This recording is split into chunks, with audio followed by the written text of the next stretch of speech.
Hi, my name's Matt Scarchilli. I own Sandler in Albany.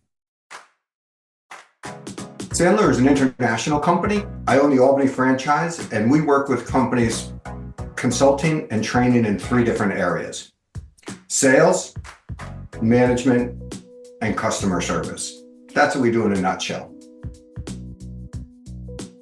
Sandler works with companies to help put process in place and to help them be more predictably successful, whether it's in sales, management, or customer service. I can give you a specific example, and quite honestly, it's my example. So before I bought and owned Sandler, I owned a software company called Sports Signup.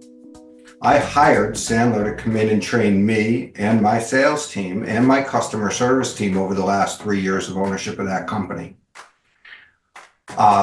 We ended up having a pretty successful exit out of that company, and part of it was due to the attractiveness of the fact that we had process in place in those three areas.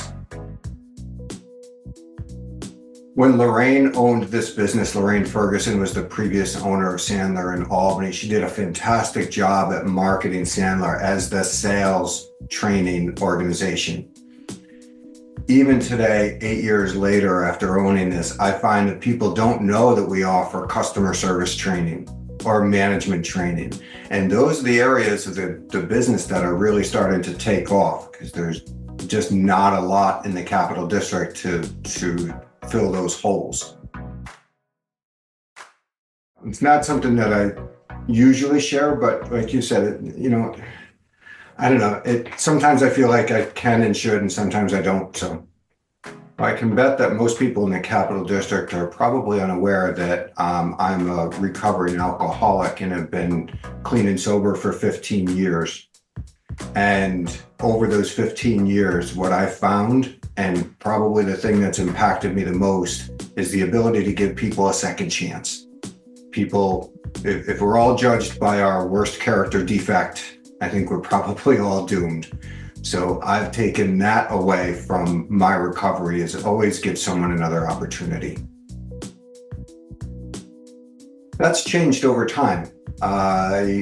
Today I get motivated because I read a book actually called Die with Zero, and it really instilled a thought process in me of building experiences. So now my motivator is to get up and make enough money to have experiences that I can share with my kids and my wife and friends. So what excites me and what gets me motivated is building those experiences. What gets me jazzed, quite honestly, is when I work with someone and they come back to me the second time and they say, Matt, we talked about this the last time we got together, or I learned this in training and I put it into practice, and the result I got, and I don't care whether it's positive or negative, right? The fact that they tried what we talked about, that's what gets me jazzed. And when it's negative, I think it's just as important.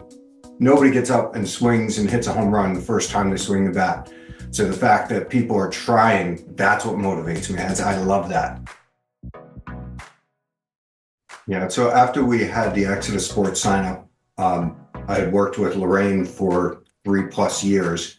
Started with another startup actually, and we didn't do all so well. We did okay, but Lorraine approached me. Again, Lorraine Ferguson, the previous owner of Sandler. And she said, Matt, what are you doing next? And I'm like, I'm not sure. She said, I'm getting ready to retire. Would you be interested in buying this franchise? I was not in the market to buy a franchise. I was not in the market to buy a training business. It was one of those things that's happened in my career time after time where I followed the breadcrumbs and it just made sense. And here we are 8 years later. I'll throw out two things. The coolest thing I've achieved with my career is having a successful exit out of Sports Signup and selling that to Time Inc. The other cool thing out of my career is working through my career and working through that recovery at the same time. Horse, I always have a joke. So what did the fish say when he hit the concrete wall? Damn.